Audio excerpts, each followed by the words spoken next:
Sejam muito bem-vindos, turma, a mais um vídeo do canal Calafrios.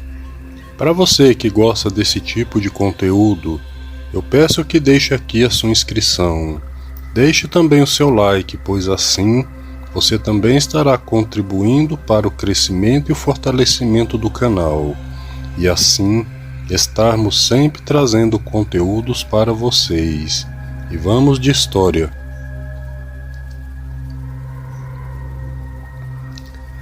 A história aconteceu em um dia de terça-feira, na venda de seu Elias. Naquela ocasião, Geraldo, que era um fazendeiro de médio porte, se encontrava ali no lugar fazendo compras com sua mulher Maria e também sua filha Lola. Enquanto aquela família faziam suas compras, também chegou no lugar um andarilho que tinha o nome de Bosco. O homem chegou bastante embriagado e alterado na venda, procurando confusão com todos os que estavam por ali.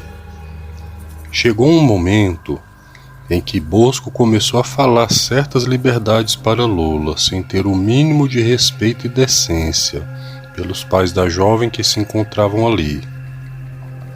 Geraldo então já estava bastante irritado e queria partir para cima do andarilho, mas foi contido por sua mulher e também por sua filha. O andarilho bêbado então se retirou do estabelecimento, e antes mesmo de ir embora, ele pegou uma grande pedra e arremessou contra o carro de Geraldo. Aquilo foi a gota d'água. Geraldo então partiu para cima do homem e o agrediu com vários socos, tapas na cara e pontapés. A turma do Deixa Disso interveio, então Geraldo foi embora com sua família, bastante irritado. Depois desse ocorrido, alguns dias já haviam se passado, e em uma certa ocasião, Bosco apareceu mais uma vez na venda, desta vez perguntando às pessoas onde o Geraldo morava. O pessoal ficaram com receio de falar, pois ninguém conhecia e sabia das atitudes e intenções daquele homem. O andarilho então convenceu o pessoal que queria apenas se desculpar e também pagar pelos prejuízos que ele tinha causado ao Geraldo.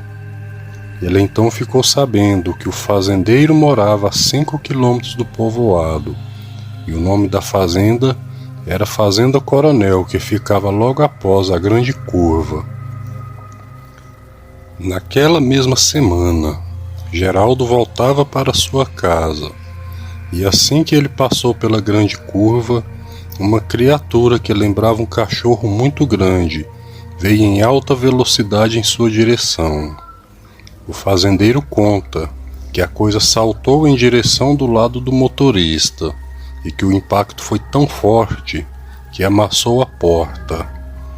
O homem então acelerou o veículo e, mesmo em alta velocidade, aquele ser ainda o perseguiu por alguns metros, até que finalmente parou no meio da estrada, soltando um uivo assustador. Quando o fazendeiro chegou em sua casa, ele então disse para sua mulher sobre a criatura que o atacou na estrada.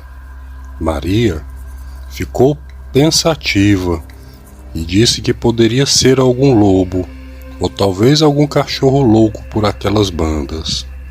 O fazendeiro disse que não era lobo, e muito menos um cachorro, pois aquela criatura que o atacou era do tamanho de um garrote, tinha olhos vermelhos e grandes, e presas que lembravam bastante um javali. Geraldo então chamou seus funcionários, Belarmino e Cleiton. Arrumou alguns cães e foram nas proximidades da grande curva para caçar a coisa, que ainda poderia estar perambulando por ali. Durante aquela noite, os homens procuraram pelas matas, serras e também nas proximidades do rio. Todos já estavam desistindo daquela caçada. Foi quando ouviram os cães acuarem alguma coisa. Está vindo da direção da serra, disse Belarmino. Os homens então correram até o local, iluminando tudo em sua volta com suas lanternas. E à medida que eles iam se aproximando do local da confusão, um calafrio ia percorrendo suas espinhas. Era como se o ar tivesse ficado pesado de repente. Aquela agonia, o cheiro da morte rondavam eles.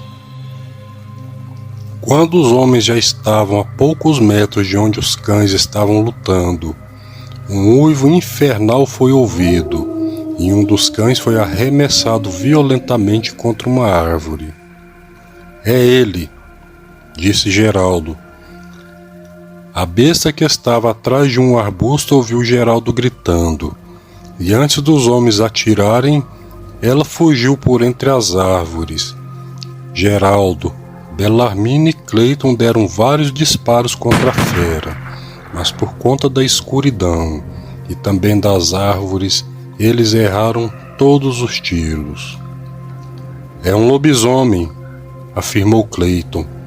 Belarmino então disse que nunca acreditou nessas histórias, mas a criatura que ele acabou de ver não tinha nenhuma explicação lógica para aquilo. Enquanto eles conversavam, o uivo da coisa foi ouvido muito longe dali. O fazendeiro então voltou rapidamente para sua casa, temendo que aquilo atacasse sua família. Naquela noite, os homens ficaram de vigília esperando o lobisomem atacar a casa. Mas tudo o que eles ouviam eram aqueles uivos infernais de longe, muito longe. Na manhã do dia seguinte, o fazendeiro foi até a venda, e então ele contou para o seu Elias sobre a coisa que atacou sua propriedade na noite anterior. O velho deu uma respirada, e então ele contou que aquele andarilho que sempre ficava vagando por aquelas bandas carregava nos seus olhos um ódio terrível.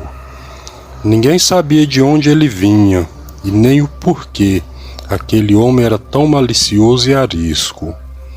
Mas o velho garantiu que Bosco não ficava por muito tempo nos lugares por onde ele passava e que a tendência seria do homem sumir nos próximos dias.